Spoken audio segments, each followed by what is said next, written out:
Welcome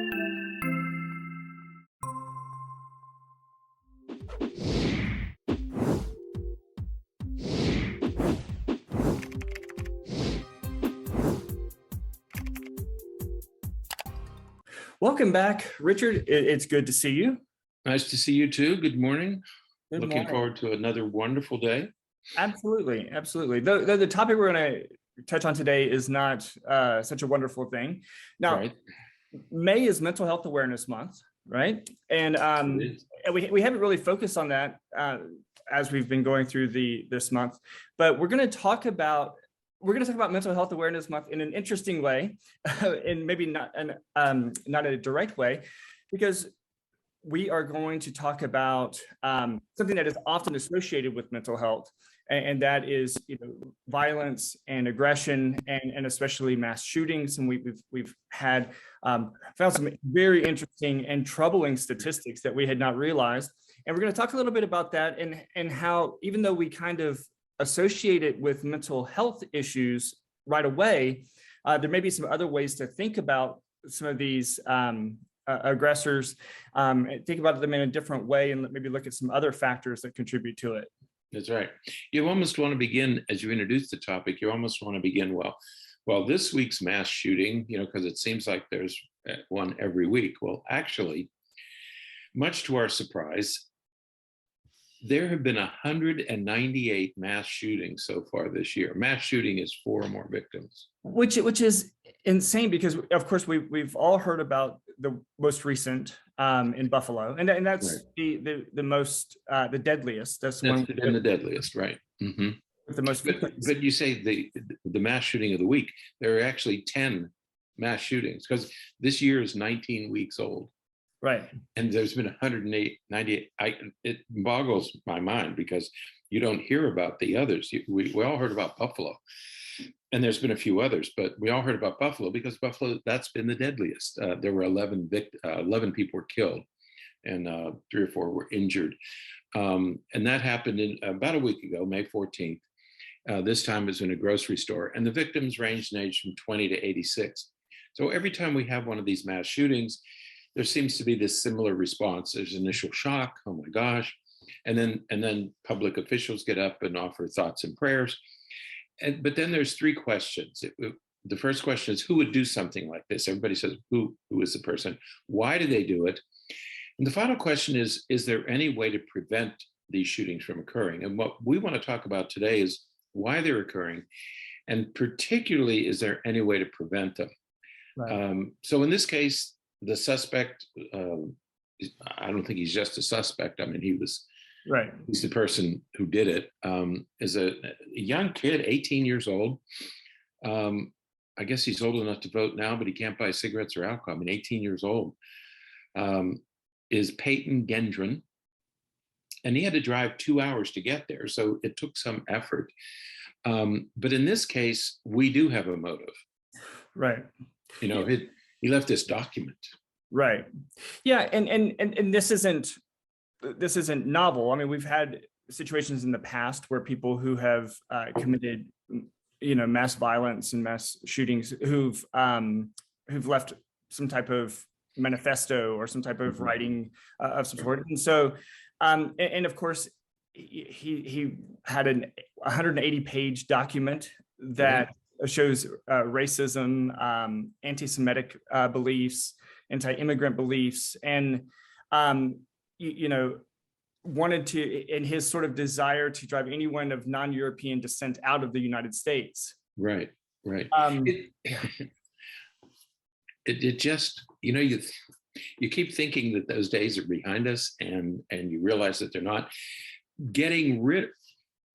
There is this group in the country, and they do want to get rid of immigrants and minorities, anybody of non-European descent.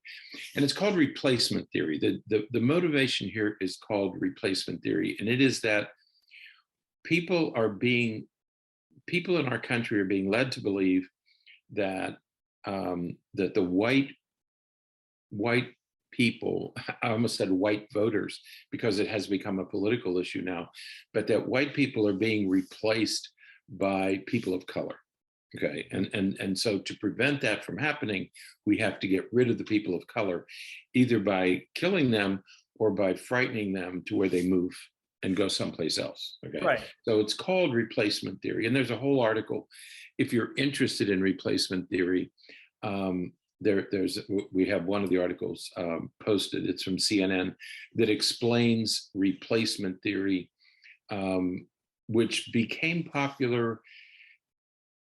Became more well known after the Charlottesville riots back in 26, I think it was in 2016, 2017. And you all remember the Charlottesville riot. And that was the first time that this idea of replacement theory gained some popularity in the press.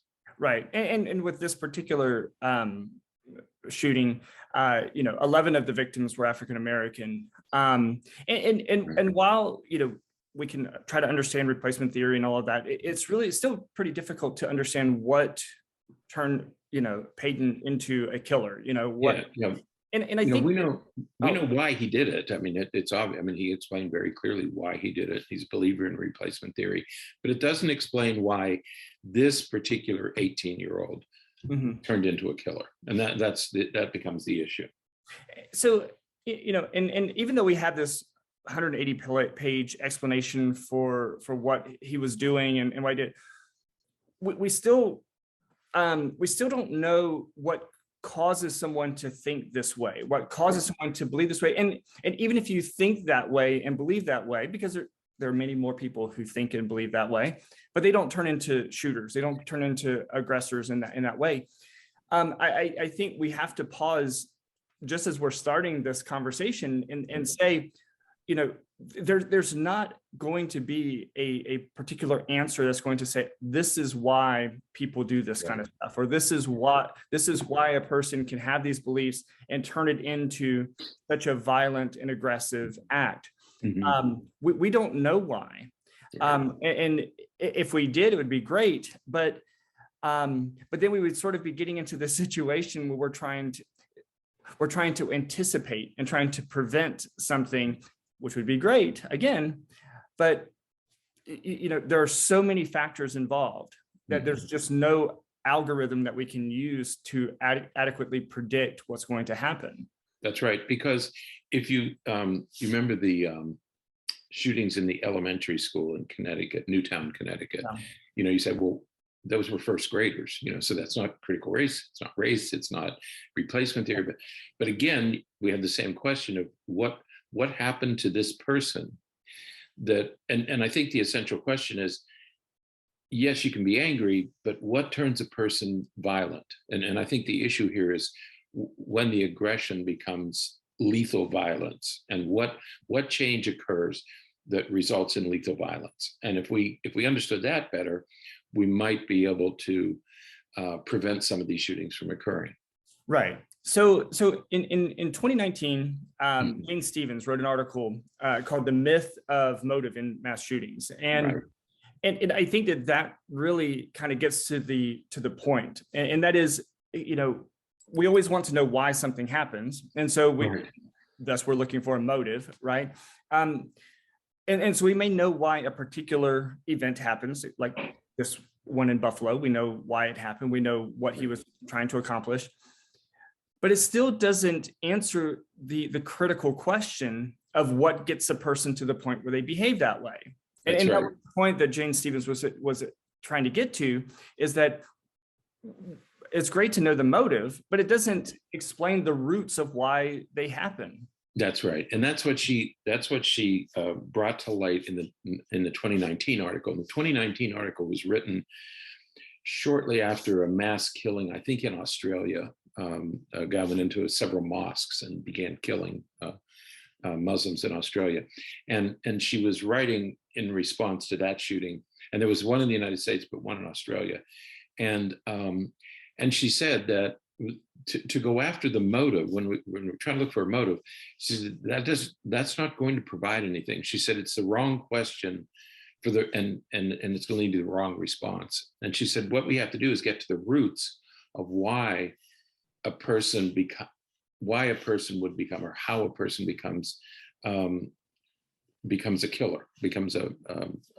turns to lethal violence. And as it turns out, she based her article on a study that was reported that same year by two criminologists. One is Gillian Peterson, who was teaching at Hamline University, and James Densley, who was an associate professor at Metropolitan State University. And what they did is they studied 160 mass shootings that occurred in the United States since 1966. So their article was published in 2019. There's 160 mass shootings.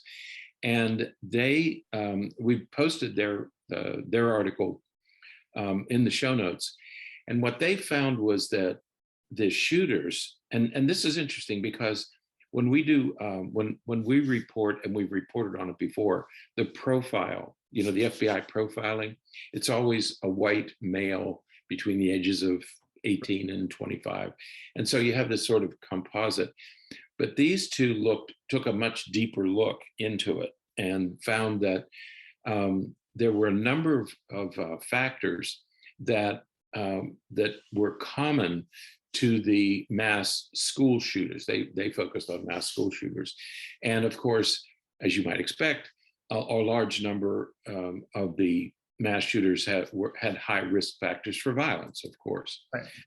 But then the other data begin to fill in this picture. Right. Yeah. So interestingly, 77% had mental health concerns. Right. Now, they weren't mentally ill, but they weren't mentally healthy. Exactly. Right? They had mental health concerns. And a lot of times people with mental health concerns, it's sort of like, oh yeah, there was something going on with them, but wasn't sure what, because they don't necessarily seek treatment. They're not typically offered treatment, right. But there were some mental health concerns. Right. So, we've talked about that many times before, that this is it's not really a mental health issue. You're not going to find the answer in the diagnostic and statistical manual. You're not going to see those kinds of very clear symptoms because, in fact, most people with mental illness, they're more likely to become victims of crime than the perpetrators of crime. So it's not a mental illness issue, but it is a mental health issue. Right. Okay. And in this case, 77% had mental health issues. And that that shouldn't be we figured something out, because clearly if a person is going to act in this way, there's something wrong with the way that they think, right? That shouldn't be a surprise to anyone. Again, it doesn't necessarily mean mental illness. It doesn't necessarily mean that the person has schizophrenia or bipolar disorder or depression or ADHD or anything like that. It just means that there's something wrong with the way that they think and process and view the world. That's a mental health issue, not necessarily a mental illness issue, but a mental health issue. Exactly. And so the last one is that 80%, and I mentioned this, and you'll see why later on, 80% were suicidal. Right. Okay. And in fact, a little over half did kill themselves. 15% were killed by the police. 30% were apprehended. But there is a high rate of self-destructive behavior, suicidal behavior among the shooters. Okay. So this gives us another much better look at some of the common features in at least in the school shooters. All right. Well, then Jane Stevens, who published the article in 2019, after the Buffalo shooting, she published an article, sort of resurrected the 2019 article. And this one was entitled, "To Prevent Mass Shootings, Don't Bother with Motive. Instead, Let's do a forensic ACEs, ACES investigation." And so ACEs, and we want to talk a little bit about ACEs, okay, because what she does in this article is she said there's plenty of evidence now to say that the roots, the path from an innocent child to a distressed murderer has already been laid out. That path has been explained in a study, in a joint study done by the Centers for Disease Control and Prevention and the Kaiser Permanente Clinic in San Diego. And this study is called the Adverse Child Experiences Study, ACEs. And it's something that's been around for a while, but many people don't really know about it. In fact, in 2012, she wrote an article that said the most important study you've never heard of. And so many people have never heard about it. So we thought, well, let's take a little closer look at the ACEs study in relationship to this kind of mass shootings. Right, and we've talked about ACEs before, and because we're talking about adverse childhood experiences, and this is these could be anything. There are 10 primary ones that they talk about that they evaluate, but it's basically looking at what type of experiences a person has during their childhood, and what type of health related, physical health and mental health related issues that could come later in adulthood. And this study began a long time ago. This is why in 2012 she could write, the study that you never heard of, because it started in like the 80s. Right? It did. The 90s. It was primarily what you would call a retrospective study. So this group did is they had all these adults and they were looking at these health related problems, mostly weight related issues, obesity, things like that. And so they started getting history, and they started asking about what was their childhood like, and they started putting together this profile, if you will, of people who experience these really negative things. And it could be, a parent going to jail, parental divorce, parental substance abuse, domestic violence, lots of different, there's again, about 10 different areas, of course, in being victims of physical, sexual, or emotional neglect or abuse as well. But when a person experiences some of these as a child, the risk of adverse health related issues as an adult significantly increase. And the more you have, the greater the risk. And it's correlational. It's not causal. So that's going to be something we're going to repeat, that just because you have a high ACEs score doesn't mean that you're going to have these issues, because we have to bring resilient stuff involved. But the risk is there from a correlational perspective. Right. Yeah. The ACEs study, which is really an important study. I mean, it was groundbreaking. It was a game changer. It goes back to 1985 with the guy who started it was Dr. Vincent Felitti, and he was the chair of Kaiser Permanente's Department of Preventive Medicine, and he couldn't figure out. He was doing an obesity program, an obesity treatment program. You could get into the study if you were 30 pounds overweight, but what he was interested in was people who were 100 or 200 or 300 pounds overweight. So this is real morbidity. They were morbidly obese, okay, and were having health problems because of their obesity.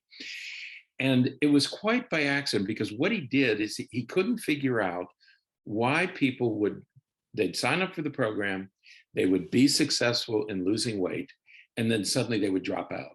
And he was trying to figure out why were they dropping out, especially when they were successful. So he decided to interview them individually. And some of the questions he had were, because he thought, his assumption was people gradually gained weight over time. So you gain 10 pounds a year for 20 years, and you're 200 pounds heavier. And that was his assumption, which is a reasonable assumption. So then he said, well, okay, so he asked these questions. He said, how much did you weigh when you were born? How much did you weigh when you were in first grade? How much did you weigh in high school? And how much did you weigh when you got married? So he's trying to track this over time. And one of the questions, and it's a standard question that we ask in clinical interviews, is how old were you when you became sexually active? All right. So one day he's interviewing this woman, and he mistakenly asks her, how much did you weigh when you became sexually active? And she said 40 pounds. That stopped him in his tracks. And when he went back, as it turns out, of course, she was being sexually abused as a child when she weighed 40 pounds. And he eventually learned that 286 people he interviewed, most had been sexually abused. So it was an accidental question. It was an accidental question that opened the door to this idea that something happens during childhood that affects you later on. And one of the women he interviewed, she had been raped at age 23. And the following year, she gained 103 pounds. So this changed his perspective. He said, oh, this is a rapid weight gain that happened in a year. It didn't happen slowly over time. And when he asked her that question, she thanked him for asking that question. And then she said, afterwards, she said, overweight is overlooked. And that's the way I need to be. Right. So gaining weight was a protective factor for her. So being overweight was a solution that fixed a problem that they had. Okay. Right. And so this is where this was the change, that suddenly right. he realized that being overweight was a solution to a much larger, much deeper problem. Okay? Right. So now, as you mentioned, his sample was pretty small, just a couple hundred to 286 or so people that were found to have had these childhood right. experiences. And so that's when he started joining forces with the Centers for Disease Control and Prevention, the CDC, and working with an epidemiologist there. And they identified, again, sort of these 10 types of adverse childhood experiences that seem right. to be related to this later adult health. And right. There were the 3 types of abuse, the sexual, verbal, and physical abuse, right. 5 types of family dysfunction. Mm-hmm. So if a parent's mentally ill, or they have alcohol or substance abuse problems, if a mother's been the victim of domestic violence, if a family member has been incarcerated, or if a family member has been lost, like if they lost a parent through abandonment or divorce or something like that. Mm-hmm. That gives us 8. And then the last 2 are, of course, emotional and physical neglect. Right. So there's 5 things that can happen directly to the child, the mm-hmm. 3 types of abuse and the 2 types of neglect. And then there's 5 things that could be part of the family that sort of affect the child indirectly. Mm-hmm. And so they interviewed a lot of people, like 17,000 people. Right. Who were part of the Kaiser Permanente system.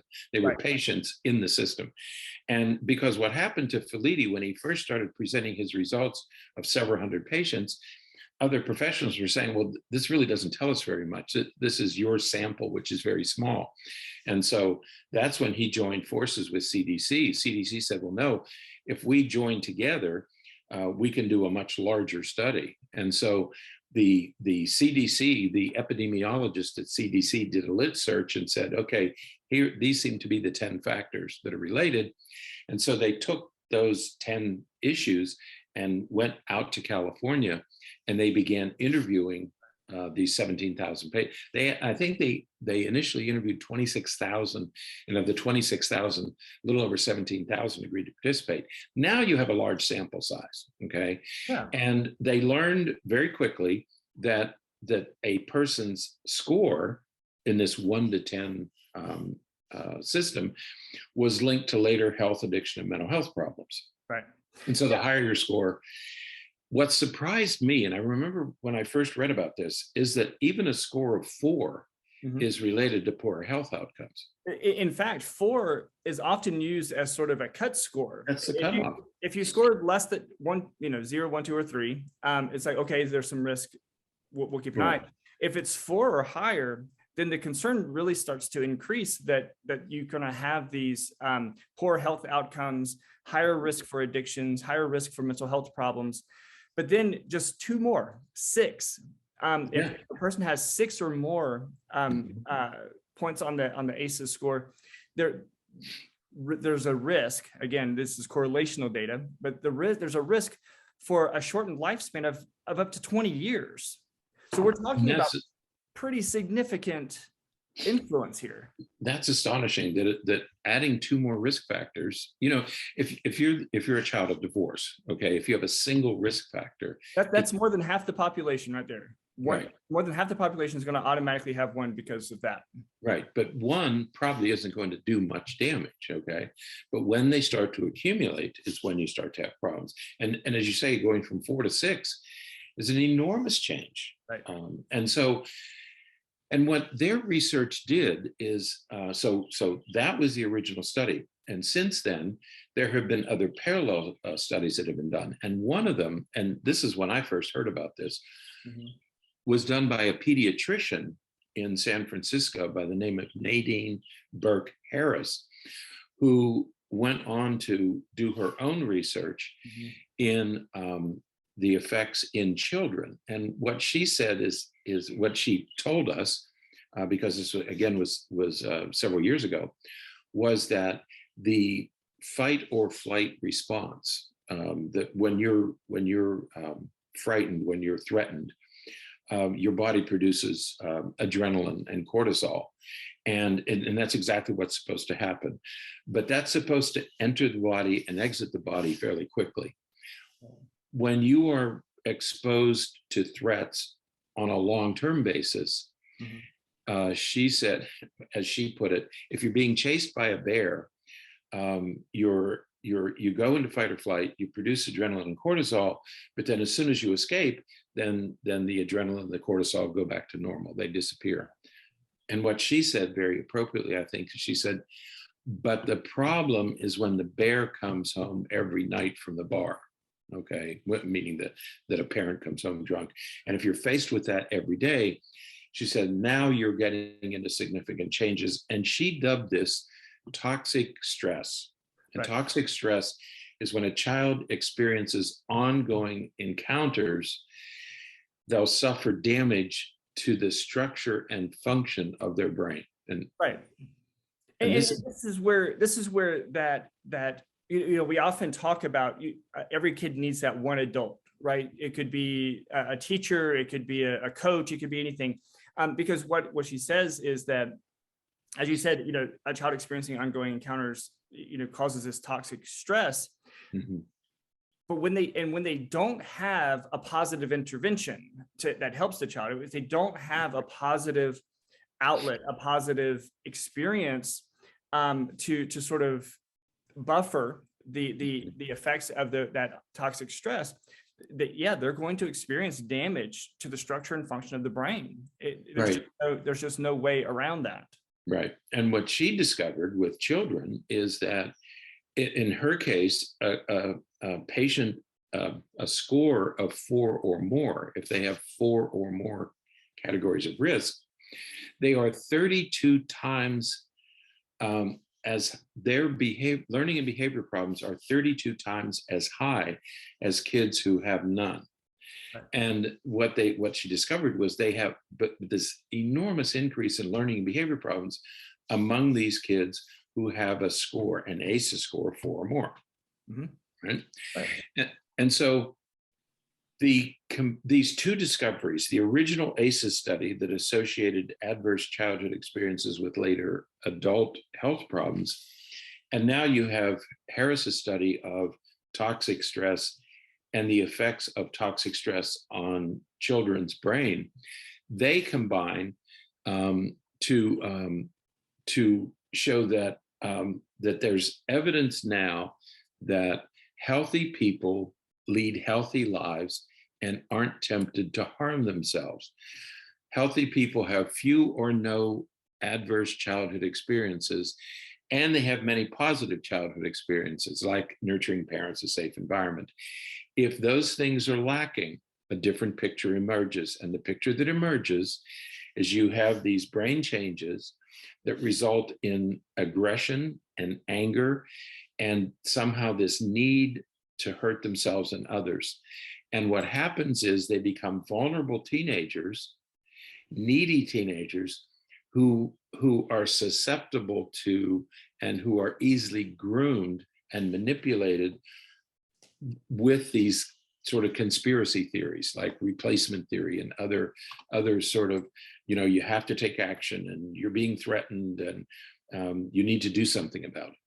Right. And so as we combine all of these things and kind of get back to our original topic, we see that many of these individuals who engage in these violent acts, these mass shootings and things like that,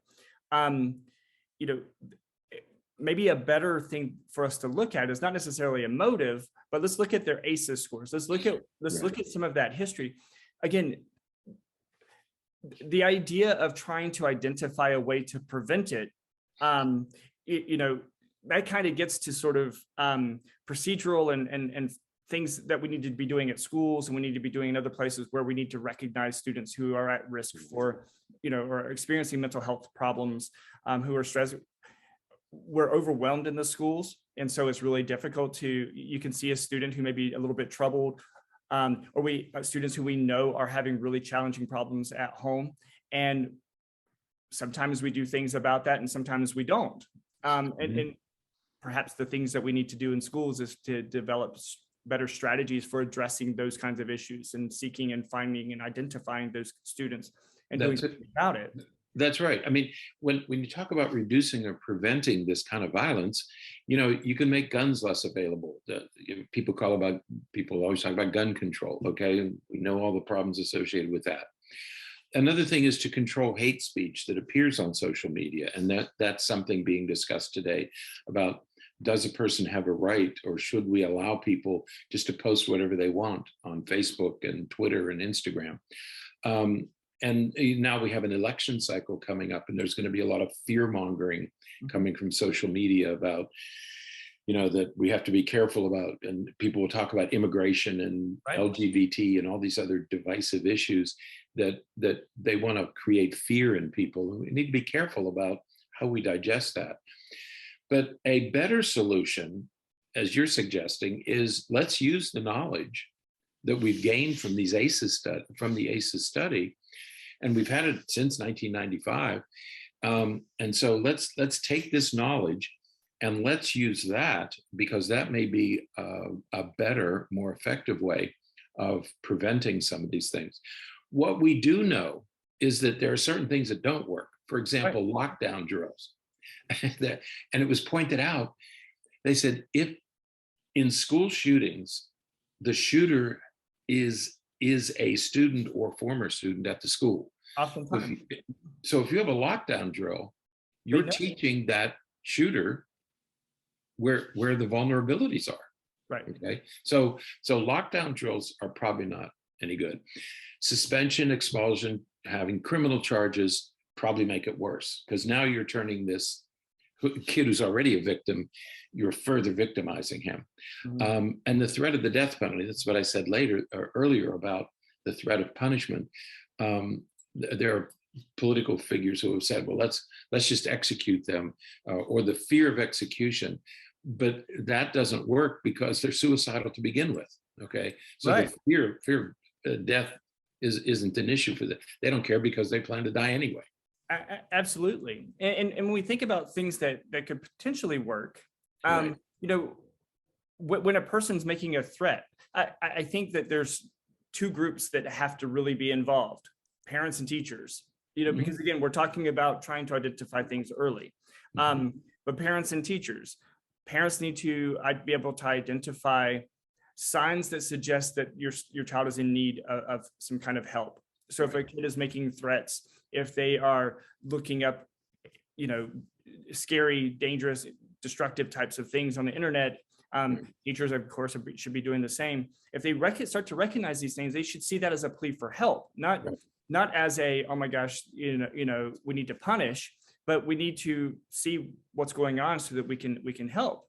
And again, in schools, we need to do a better job of recognizing what students are at risk, what students and individuals may be in crisis, and then intervene before there's a crisis. Right. Not to punish. That's what I always worry about when we try to predict who's going to engage in some of these things, is oftentimes what we're talking about is wanting to give them consequences before they act. Right. And we're not talking about that. We are talking about these individuals need help. They need support. They need therapy. They need treatment to help overcome some of the challenges that's leading them down that path that could be dangerous and destructive. That's right. And that's what Peterson and Densley from their work said, that these threats should be seen as a plea for help, not as, you know, not a reason to be expelled. We should recognize them as saying, you know, it's like kids who cut. Now we see that as a plea for help. So that's the first thing. And school personnel have to be trained to recognize these as a plea for help. We have to recognize the signs that a student is in crisis. And this is what, when you talk about social emotional learning, this is part of social emotional learning. So rather than throwing that out and saying we shouldn't be doing that in schools, no, we have to be doing that in schools, because that's where we're going to recognize these signs. Right. And so this shifts everything from protection really to prevention. We're trying to prevent things from happening by identifying and treating and intervening earlier. Right. And then the same thing with, shifting, as you said a minute ago, with, lockdown drills and things like that. We need to shift from this need for physical security to looking at mental health and mental well-being. That's right. We put scanners in schools. We've put all those locking doors and putting cameras up and everything to create physical security. Kids are still being killed. I mean, all over in schools and elsewhere. So we have to make this shift from physical security to mental well-being. And again, that's a very different concept than mental illness. And we have to move away from mental illness, talk about mental well-being. Right. And we talked a lot about school and kids and addressing issues at that level. The Buffalo shooting, of course, he was an 18-year-old, but his victims were adults. Right. And so, but we need to be doing the same thing at the adult level, if you will, where employers and healthcare for mental health concerns and issues are available to people too. A lot of companies have EAPs and things like that, so that a person can get mental health therapy, at least short term, to explore any issues that they may be developing or maybe experiencing. And I think that those kinds of issues need to be, and services need to be expanded so that people can get the support that they need. If they're starting to have these kinds of issues, these kinds of thoughts, somebody can recognize that and say, hey, it would be great if you went and talked to somebody, not as a punitive, not as a punishment or a consequence to anything, but just to help them be healthy. Right. And we have to, everybody's talking now about this toxic political environment that we live in, and that adds to it as well. Sure. Because people talk about, building walls and keeping people out and throwing people out, and not letting people in, and you create enemies. You create that divisiveness that feeds this sort of mentality that I have to take action, because some people are going to take action, right, because of their backgrounds, and so we need to be careful about those kinds of divisive rhetoric, because if you take a kid who has access to guns and he hears his parents talking about immigrants or people of color, right. I mean, then you start to get that score starts to go up, and so you have to be careful about that. Absolutely. So tough topic, but again, 198 already this year. That's unbelievable. We're not even. I was stunned by that. Yeah, I had no idea. Because you keep saying, "Well, what's the shooting of the week?" No, what are the 10 shootings this week? Which is completely, it truly is incomprehensible. Absolutely. Well, we'll keep an eye on it, and we'll stay on top of it anytime there's new information or new ideas or new thoughts out there. So, all right. Well, that's it for today. All right. If you want to get it done in May, you have one more week. That's it. One more week. Better hurry. Yeah. When is Memorial Day? Next, a week from tomorrow. Is it celebrated on a Monday? Next Monday? It is. Isn't it always celebrated on Monday? I think so, but it seems like it's rushing. So 3-day weekend next weekend. Yes. Okay. So it is. All right. Until next time, stay happy, stay healthy, and forget to be afraid.